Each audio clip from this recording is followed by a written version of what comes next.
Good morning. Class 8 के हिंदी में आज हम लोग महान व्यक्तित्व में पाठ 15 पढ़ेंगे। टीपू सुल्तान। टीपू सुल्तान जो थे वो मैसूर के शासक थे। टीपू सुल्तान हैदर अली के पुत्र थे। इनका जन्म 1750 में हुआ था। टीपू सुल्तान का जन्म कब हुआ था? 1750 ईस्वी में। इनके पिता मैसूर के शासक थे। किनके? हैदर अली के। कुछ लोग समझते हैं कि हैदर अली मैसूर का राजा था, लेकिन यह बात सत्य नहीं है। यह बात नहीं है। हैदर अली अपने को कभी राजा नहीं बनाए। हैदर अली जो थे मैसूर के कभी राजा नहीं अपने आप को बनाए। मैसूर के राजा की मृत्यु के बाद उसने उनके छोटे पुत्र को, जिनकी अवस्था 3-4 वर्ष थी, राजा घोषित कर दिया और उन्हीं के नाम पर सब काम काज करता रहा। कौन? हैदर अली। हैदर अली मैसूर के शासक नहीं थे, बल्कि मैसूर के जो शासक थे उनके नवजात पुत्र यानी जिनकी उम्र 3-4 वर्ष थी, उनके नाम पर उनको राजा घोषित करके उनके नाम पर राजकाज कर देखते रहे और धीरे धीरे मैसूर के राज की सीमा बढ़ा ली। कुछ पढ़ा लिखा न होने पर भी उनको सेना संबंधी अच्छा ज्ञान था। उसका सहायक खांडे राव एक महाराष्ट्री था। यानी हैदर अली का जो सहायक था, जिनकी सहायता से वे राजकाज देखते थे, वह एक महाराष्ट्री थे। टीपू जब 30 साल के हुए, हैदर अली की मृत्यु हो गई। टीपू जब 30 वर्ष के थे तभी उनके पिता हैदर अली की मृत्यु हो गई। युद्ध तथा शासन का तब तक उन्हें बहुत अच्छा ज्ञान हो गया था। यानी 30 वर्ष की अवस्था में टीपू को और शासन का बहुत अच्छा ज्ञान हो गया था। उस समय भारत में इंग्लैंड की ईस्ट इंडिया कंपनी अपना राज्य फैला रही थी। हैदर अली कई बार कंपनी से लड़े थे, जिसके कारण टीपू को अंग्रेजों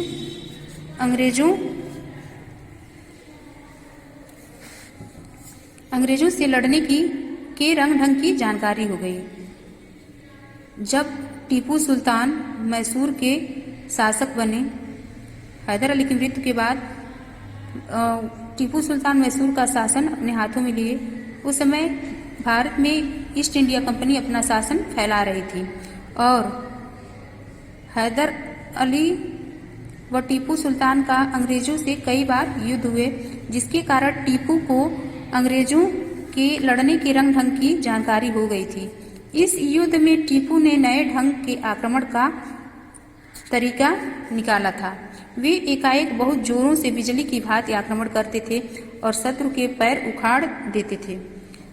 हैदर अली स्वयं पढ़े लिखे नहीं थे, परंतु टीपू की शिक्षा की उन्होंने अच्छी व्यवस्था कर दी थी। अतः टीपू शिक्षित भी थे और घुड़सवारी में भी निपुण थे। टीपू के पिता हैदर अली के समय से ही भारत में अंग्रेज कंपनी अपना साम्राज्य फैला रही थी और कई बार टीपू सुल्तान और हैदर अली का अंग्रेजों से युद्ध भी हुआ। हैदर अली तो पढ़े लिखे नहीं थे, लेकिन टीपू के शिक्षा का उन्होंने विशेष ध्यान रखा।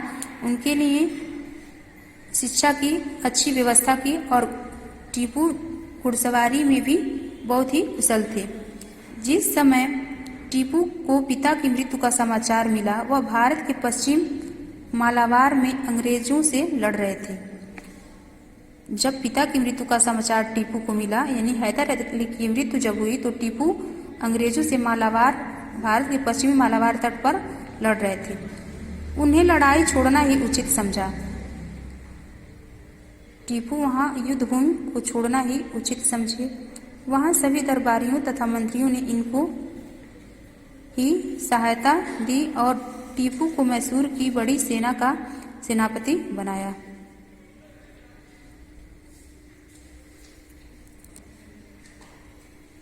जब टीपू अंग्रेजों से पश्चिम में मालाबार तट पर लड़ रहे थे, तभी पिता की मृत्यु का समाचार मिला और उन्होंने युद्ध भूमि छोड़कर पिता की मृत्यु सुनकर वापस लौट आए। इसके बाद उन्हें अंग्रेजों से लड़ाई लड़ने का प्रबंध करना था।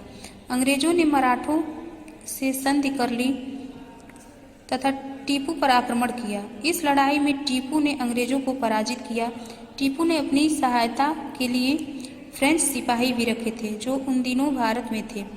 यानी टीपू अपनी सेना में फ्रांसीसी सैनिकों को भी सिपाही रखे थे। अंग्रेजों ने टीपू से संधि की प्रार्थना की। कौन? अंग्रेजों ने। इस संधि की बात करने के लिए अंग्रेजों की ओर से एक दल आया और टीपू से अंग्रेजों की संधि हो गई। अंग्रेजों ने यह संधि इसलिए की थी कि उन्हें स्वयं को शक्तिशाली बनाने के लिए कुछ समय मिल जाए।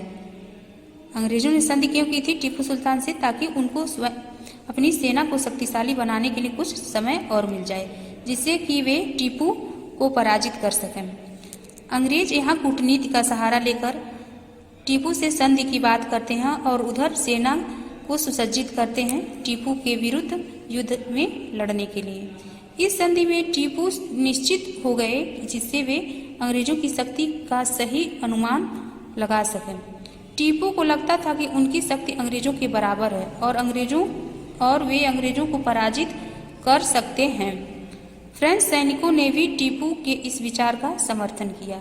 इतना ही नहीं, उन लोगों ने टीपू को अंग्रेजों के खिलाफ भड़काया भी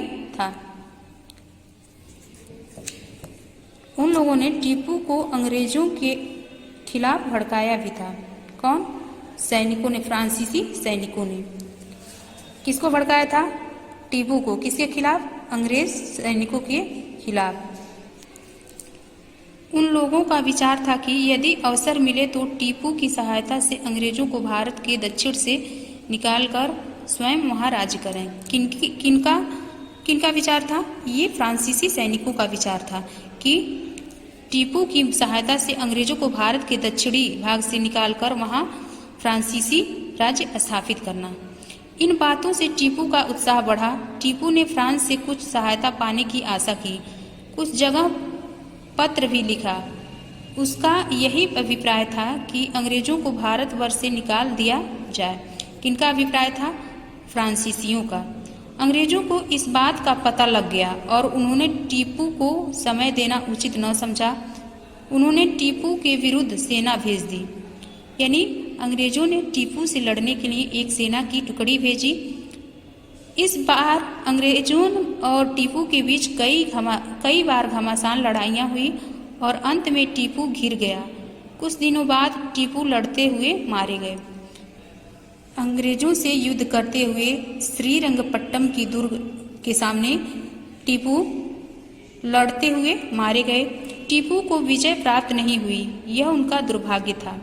यानी अंग्रेजों के साथ जो उनका युद्ध हो रहा था उसमें टीपू की विजय नहीं हुई। टीपू वीर गति को प्राप्त हुए। किंतु यदि उन्हें सचमुच सहायता मिली होती, तो यदि फ्रांसीसी सैनिक उनका सचमुच सहायता किए होते, फ्रांसीसी सेना उनकी सहायता की होती, तो शायद टीपू की विजय हो गई होती। अंग्रेजों का राज्य भारतवर्ष में शायद दृढ़ न हो पाता और हमारे देश का इतिहास बदल गया होता। यदि वह अंग्रेजों से संधि कर लेता तो उन्हें कोई कठिनाई न होती। कौन? यानी टीपू अगर अंग्रेजों से संधि कर लेता तो उसे ज़्यादा कोई कुछ कठिनाई नहीं होती, लेकिन वो फ्रांसीसी सैनिकों के बहकावे में आकर अंग्रेजों से संधि न करके और फ्रांसीसी सैनिकों की बातों में आ गए। इस कारण आज भारत का इतिहास कुछ और है। किंतु उन्होंने ऐसा नहीं किया और इसी कारण अंग्रेज भी उनका नाश करने पर तुले हुए थे। किनका? टीपू का। टीपू फ्रांसीसी सैनिकों के बहकावे में आकर अंग्रेजों से संधि नहीं किए, इसलिए उन्हें युद्ध में लड़ाई में वीरगति प्राप्त हुई। टीपू ने अपने राज्य में अनेक सुधार किए। उस समय वहाँ ऐसी प्रथा थी कि एक स्त्री कई पुरुषों से विवाह कर सकती थी। यह प्रथा उन्होंने बंद कर दी। कौन बंद किए? बहुपति विवाह टीपू। और नियम बनाया कि जो ऐसा करेगा उसे कठोर दंड दिया जाएगा। ऐसा नियम कौन बनाए? टीपू सुल्तान। वे स्वयं शराब नहीं पीते थे और उनके राज्य में शराब पीना अपराध था। उनकी पढ़ने लिखने में रुचि थी और उनका निजी पुस्तकालय था। किसके निजी पुस्तकालय थे और पढ़ने लिखने में? यानी टीपू सुल्तान के, जो कि हैदर अली के पुत्र थे और मैसूर के शासक। उन दिनों पुस्तकालय बनाना कठिन था क्योंकि छापाखाना नहीं था और हाथ से लिखी पुस्तकें ही मिलती थी। उन पुस्तकों से पता चलता है कि साहित्य के साथ साथ टीपू की कविता, गणित, ज्योतिष विज्ञान तथा कला में भी रुचि थी। यानी टीपू के अंदर बहुत सारे ऐसे गुण थे जो योग्य विद्वान में होने चाहिए। वह पुस्तकालय, निजी पुस्तकालय बनवाए, अपने राज्य में शराब मदिरा पान को बंद करवाए और बहुपति विवाह को बंद करवाए। उन्होंने साहित्य के साथ साथ कविता, गणित और ज्योतिष विज्ञान तथा कला में भी रुचि दिखाया। टीपू का जीवन आमोद प्रमोद में नहीं बीतता था। सवेरे से संध्या तक वे परिश्रम करते थे। कौन? टीपू सुल्तान। और चाहते थे कि दूसरे भी इसी प्रकार राज्य का कामकाज करें। जैसा टीपू सुल्तान काम करते थे, राज्य की भलाई के लिए सवेरे से शाम तक परिश्रम करते थे। यही सोचते थे कि सभी लोग ऐसे ही राज्य की भलाई के लिए कार्य करें। उन्होंने तिथियां सूर्य वर्षों के अनुसार चलाई थी। युद्ध कला पर उन्होंने एक पुस्तक भी लिखी। उनकी स्पष्ट आज्ञा थी कि युद्ध के पश्चात लूटपाट में स्त्रियों को कोई न छुए। यानी लूटपाट और युद्ध में भी वे स्त्रियों के सम्मान की रक्षा करते रहे। अपनी माता का वे बहुत सम्मान करते थे और सदा उनकी आज्ञा का पालन करते थे। कौन? टीपू सुल्तान। टीपू ने अपने पिता के सम्मुख युवावस्था में लिखकर प्रतिज्ञा की थी कि मैं झूठ कभी नहीं बोलूंगा। कौन प्रतिज्ञा की है? टीपू सुल्तान। किसके सामने? हैदर अली के सामने, कि मैं कभी झूठ नहीं बोलूंगा, धोखा किसी को नहीं दूंगा, चोरी नहीं करूंगा। और जीवन के अंत तक उन्होंने इस प्रतिज्ञा का पालन किया। कौन? टीपू सुल्तान। टीपू हिंदू मुस्लिम मेलजोल के पक्षपाती थे। उनकी सेना में तथा मंत्रिमंडल में सभी धर्मों के अनुयायी थे। टीपू हिंदू मुस्लिम एकता के पक्षधर थे और उनकी सेना में सभी जातियों के लोग थे। हाँ, धोखा देने वालों के साथ उनका व्यवहार कठोर होता था। जो धोखा देते थे उनके साथ टीपू कठोरता का व्यवहार करते थे, लेकिन वे सभी धर्मों के लोगों के साथ समानता का व्यवहार करते थे। उन्हें वे दंड देते थे। जो धोखा देते थे उन्हें दंडित करते थे। टीपू वीर थे जिन्होंने अपने देश को विदेशियों के चंगुल से छुड़ाने का कठिन प्रयत्न किया। टीपू वीरतापूर्वक अंग्रेजों से युद्ध करते हुए मारे गए और इस वीरता की गाथा आज भी इतिहासकार गाते हैं। उन्हें सफलता नहीं मिली, किंतु उनके महान होने में कोई संदेह नहीं है। निसंदेह टीपू महान व्यक्ति थे। महान व्यक्तित्वों में उनकी गणना की जाती है।